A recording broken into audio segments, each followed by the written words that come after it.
When I think of whiskey, I usually think of Scotland, America, Japan, Ireland, but do you ever think about New Zealand? New Zealand is making fantastic whiskey, and I'm here in Aotearoa as one of the distillers and as an industry commentator through our podcast, Distil-Nation NZ. And it's not just one or two distilleries making whiskey here in New Zealand. There's a whole movement of new age, new world whiskey that's come out of the ground. So if you haven't tried New Zealand whiskey, or you haven't tried it in a long time, stay tuned. Let's chat about it.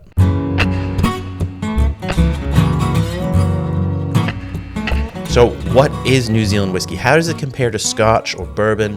And the big question, is it any good? So let's start with the basics. What is the law? It's super vague. And here's the truth.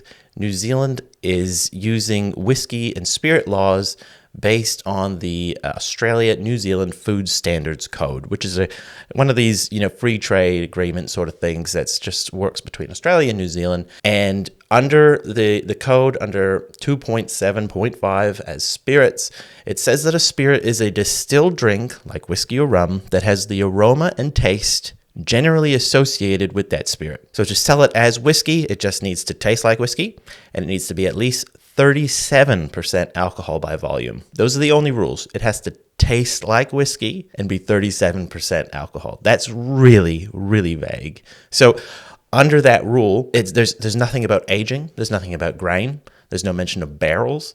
Technically, you could make a one-day-old spirit and call it whiskey and legally sell it in New Zealand at 37%. It doesn't even need to be made from grain. It could be anything. And this is sort of where things started to get a bit muddled with the industry, and we'll get into that in a second. You still can't call it Scotch or Irish whiskey or bourbon. Those names are protected geographical indicators, right? So you can only make Scotch in Scotland. All Scotch is whiskey, not all whiskey is Scotch. You can only make bourbon in the USA. All bourbon is whiskey, not all whiskey is bourbon, right? This is a really easy way to remember it. It's sort of like champagne as well. So when New Zealand was looking at starting the whiskey industry and people were, beginning to distill, we were looking a lot to Japan especially, and Japan's whiskey industry hit a big problem early on because while it was, getting a lot of news coverage, it came out that all this Japanese whiskey was actually just Scotch that had been imported to Japan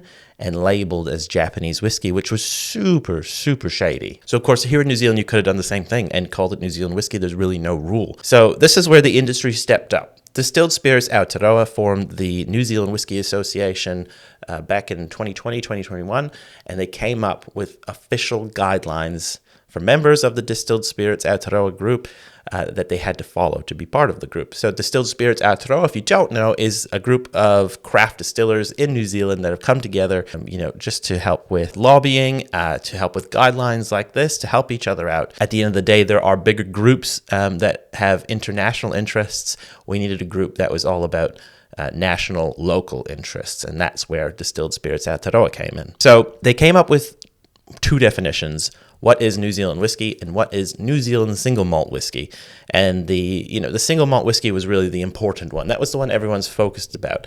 And so to be a New Zealand single malt whiskey, here is what it has to be according to the guidelines. But remember, this is not law yet. It has to be made from 100% malted grain, water, and yeast. If it's not barley, the grain type has to be clearly stated on the front of the label. So you could have a single malt rye whiskey, a single malt corn whiskey. It has to be mashed, fermented, distilled, matured, and bottled here in New Zealand, and distilled in copper pot stills at a single distillery. That is quite unique in the world of these guidelines. Has to be matured for at least 2 years in casks no bigger than 700 liters and bottled at a minimum of 40% ABV, and only natural coloring E150A is allowed. The only difference for New Zealand whiskey as a category was that it just had to be made from grain, water, and yeast. It didn't have to be malted, of course, and they took out the copper pot still requirement as well. So now you know what the law is, which is super vague, and now you know what the guidelines are, which is what the distillers actually follow. I'd say probably 95, 90,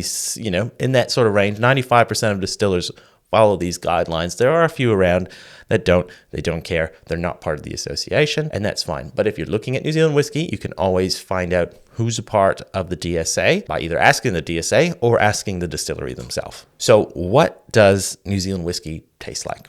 What's the style of New Zealand whiskey? The whiskey you'll find the most is single malt. When you come into the shop, I run the Juniper Collective here in Christchurch, which is an all New Zealand spirits shop, and the shelf is basically all single malts, and that's of course barley. So these are unsmoked, aged in ex-bourbon barrels usually, or ex-New Zealand Pinot Noir barrels. Those have become very popular, and a lot of distillers will finish their range in other barrels like sherry or port or other wine barrels. There is a growing category of smoked whiskies, and there are some distilleries, only a couple, that really focus on smoked whiskies.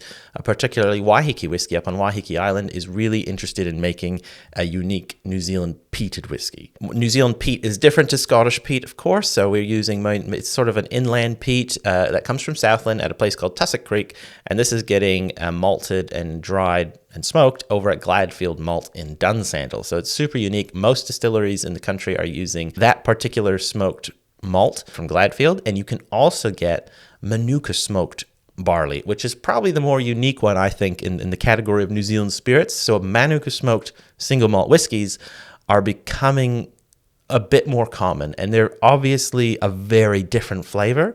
And I think this is something where New Zealand spirits is going to actually shine in the future, is with Manuka smoked single malts, Manuka smoked whiskies. And it's hard to describe. It's grassy, sweet honey. It's beautiful, sort of different to what peat is. And peat's awesome. Our peat is still more grassy and earthy than it is sort of medicinal like you would get in Scotland. But I think Manuka is just unique to New Zealand. It's sort of tea tree. If you have no idea what Manuka is, it's a bit like that, which you can get in Australia, but Manuka's its own thing. It's a New Zealand variety. Now, of course, people who know New Zealand whiskey will know that it has a history. And this is sort of where a lot of old timers will come in and say, I've tried New Zealand whiskey. I'm not here for it. I'm going to stick to my Scotch. Well, here's the thing. Whiskey in New Zealand has actually a pretty short history, and it goes back to the 1850s and 60s, where there were distilleries being set up at the time. Cameron and I talked in one of our podcasts about a potential conspiracy between the Scottish banks and the New Zealand government about building railroads in New Zealand in exchange for shutting down the distilling industry here, because the Scotch whiskey industry thought that New Zealand might overtake Scotland just due to our climate and growing potential down here. Is it true? We don't know. Cameron was looking into this. Check out our podcast and keep an eye, because Cameron's actually still digging into this. But the fact is, there were no distilleries for about 100 years in New Zealand, and it was only about the 1970s when Willowbank Distillery, Wilson's in Dunedin, finally came about. And this was sort of the only distillery that was sort of known in the country for a long time, and they were shut down in the late 1990s by the Seagram's Corporation, a Canadian company. They did have stock left over, but the stock was sort of blends of malted barley and unmalted barley, which was really interesting, but it wasn't overly loved, right? Like, this wasn't a whiskey that was really expensive. It was quite affordable. People just saw it as a sort of local go-to, but it wasn't anything exciting like Scotch whiskey was. This stock, though, when the distillery was shut down, it did go into storage. It didn't get thrown out or anything, so it went into storage, and it was later auctioned off in the mid to late 2000s. And a lot of this stock is what went into creating the New Zealand Whisky Collection, as well as other ones like Thomson Whiskey. Their first releases were just independent bottlings of this old Willowbank stock. And that's how Thomson Whiskey actually started releasing before they had their own stock of whiskey. Now, the New Zealand Whisky Collection, of course, has been releasing old stock for ages. They really did try hard, though, to give them a really good vettings and barrel finishes. And it was good whiskey. There's nothing wrong with it, but it was nothing as exciting as maybe what Scotch whiskey was, and it's obviously quite expensive. New Zealand has a huge excise rate, and obviously these are very old bottlings, and there's a lot of costs involved in running a whiskey distillery. Here's the thing. Most of that stock is now gone. The New Zealand Whisky Collection actually doesn't have much left at all. They've only got a select number of barrels left, and they're being very careful with it at this point. And actually, most of what you buy from the New Zealand Whisky Collection now is their own stuff. So they've been having Speight's Brewery actually make their washes for a long time to their own recipe, and then they distill it on their own copper pot stills in Dunedin, then they barrel it and they take it to Oamaru, where it's warehoused in Oamaru. And that's their own whiskey now. So most of the things you get from the New Zealand Whisky Collection is actually new whiskey stock, and it's amazing, I have to say. Like, the South Island single malt is such a rich but soft, easy expression of what a single malt should be. It's an awesome whiskey. It's my go-to when I'm trying to get people into New Zealand whiskey. And then the double cask with the Pinot Noir is just rich and fruity, really well done whiskey. So I highly recommend you check them out. So if you tried Wilson's, Willowbank, Milford, any of these old stuff way back in the day, it's time to start new. It's time to start fresh and try something new, because this isn't what New Zealand whiskey is anymore. The Willowbank era is done, and we're into something new and fresh. So who's making whiskey nowadays? I mean, we've got a long list, and I'm just going to blow through a whole bunch of them, and I'll show you a map of where they're making them. But this isn't inclusive. There's probably other ones that I still don't know about. Thomson whiskey, 1919 distilling, Waiheke whiskey, Scapegrace, Pōkeno, Fenton Street, Southward, Kiwi Spirits Distillery, Headwaters Distillery, Herrick Creek Distillery, Reefton Distilling Company, Rifters, Auld Farm Distillery, Lammermoor Farm Distillery, Divergence with the Spirits Workshop, New Zealand Whisky Collection, Cardrona Distillery, the Pōkeno Museum is making moonshine still, 8 Wire Distilling, there's other breweries and stuff as well. The industry is growing, that's the thing. There's not a huge amount of them for sure when you go into the shop to look at the New Zealand whiskies, but they are there, and each distillery has usually more than one expression of what they're trying to make. And that takes us to the big question. Is it any good? Now, of course, I'm super biased. I run a distillery, I run a New Zealand spirits shop, and I run a New Zealand spirits podcast with Cameron. I wouldn't be out here chatting and pushing it if I didn't think it was great.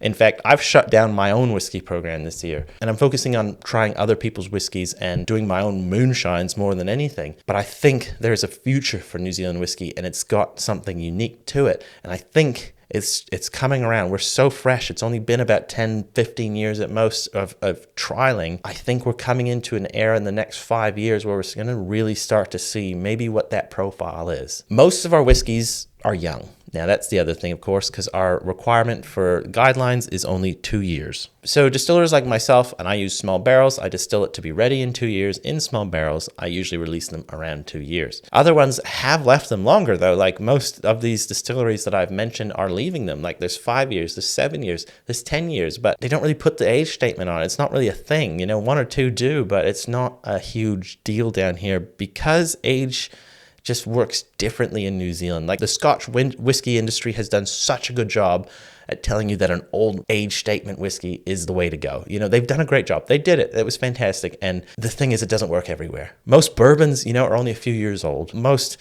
whiskeys around the world are only a few years old. But it's just Scotch whiskey has made it sound so good. It's 30 years old. You know, it's got to be great. I've had some awful 30-year-old whiskeys. I've had some fantastic 30-year-old whiskeys. It's not exactly about the age. It's about the grain, the distillers, the barrels, all these things. The fact is, it's up to the distillers to make a good whiskey and to prepare for when it's going to be released. In the Scotch whiskey industry, they're preparing that whiskey from day one to be aged for a certain time. These things are prepared for, and if you can allow for that much time itself has also an aging process where it's going to oxidize and change the whiskey. If you want to have it younger, you got to distill it differently. And so that's something we plan for as distillers. And that's something you got to take into account as a consumer when you're trying them. Another really cool thing about New Zealand whiskey is just all the casks. And New Zealand whiskeys are really well known now for their wine finishes, especially the Pinot Noir finishes, because our Pinot Noir industry is huge. It's local. We can get the barrels fresh. So when you fill up a Pinot Noir barrel with whiskey, it's usually fresh, and there's been no actual sulfur process in the barrel or anything like that. It's ready to go, and it just gives this really big, fruity, chewy, well-rounded sort of addition to your whiskeys. Other ones like Pōkeno up in Hamilton area, they are making their own barrels from local wood. They recently did their own totara cask that they actually coopered themselves, and it's a super unique, very Kiwi whiskey. You can only get that down here, right? But I think at the end of the day, what's going to really set New Zealand whiskey apart from the rest of the world is going to be something like Manuka smoke. I think that might be a really big selling point down the road. And of course, most of the whiskeys currently are unsmoked. There is a huge crowd who like unsmoked whiskeys, and we have potential with that with our wine casks and stuff. So with the quality of our grain, our great aging environment, clean water, obviously, really pristine water, and the potential for stuff like Manuka smoke, I think New Zealand whiskey is on track to be one of the top categories in the world in the next 20 years. I think probably in the next 10 to 20 years, we're really going to see New Zealand whiskey take off overseas a bit. Now, this is a super short way of explaining all this. Cameron and I in our podcast do go into this in more detail, so please go check out our podcast here on YouTube or on favorite podcasting software like Spotify or Apple Music. In future episodes, we'll dive into specific distilleries and bottles. We'll do gin and rum and other things like that. If you're curious what we're pouring, please subscribe, follow along, add a comment. Let us know what you want to know, and we're here to answer your questions and be completely honest about it. So thanks for watching, everybody. See you on the next one.